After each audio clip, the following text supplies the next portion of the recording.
Peuple congolais, oyez. Oyez. Résistant combattant, oyez. Oyez. Est-ce que congolais akobanga? Akobanga te kasi akobangisa. Est-ce que résistant combattant akobanga? Akobanga te kasi akobangisa. Peuple congolais, message des Ali moko.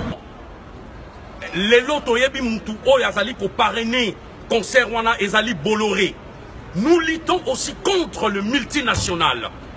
Il y a les multinationales Bolloré qui prévoient de faire le spectacle des concerts de musiciens congolais à l'Olympia.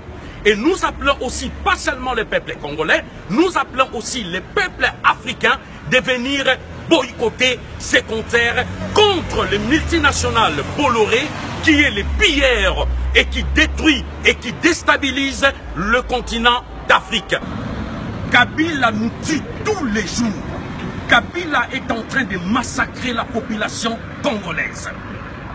Tozali kobengi sabino nyonso, peuple congolais, boya le 15 juillet ezali samedi, tokokuta na biso nyonso tout na métro Madeleine à partir ya 16h. Peuple congolais, tobengi siba oyo bazali na Hollande, na Irlande, na Suisse, na Allemagne, na Belgique, na États-Unis. Boko kakoya bino nyonso tout poto loba to boyi pouvoir ya occupation na kati ya mboka na biso ya République démocratique du Congo to boyi concert ya ba musicien collabo oyo nyonso tout bazali koluka koya kobeta na kati ya diaspora ingeta bampanga munu batata bamama bambuta betebe bokela beno le 15 samedi na Poste Madeleine. Alors, mettons sur la diaka musique dans Poutouvé. Mettons sur la diaka Kouki dans Poutouvé.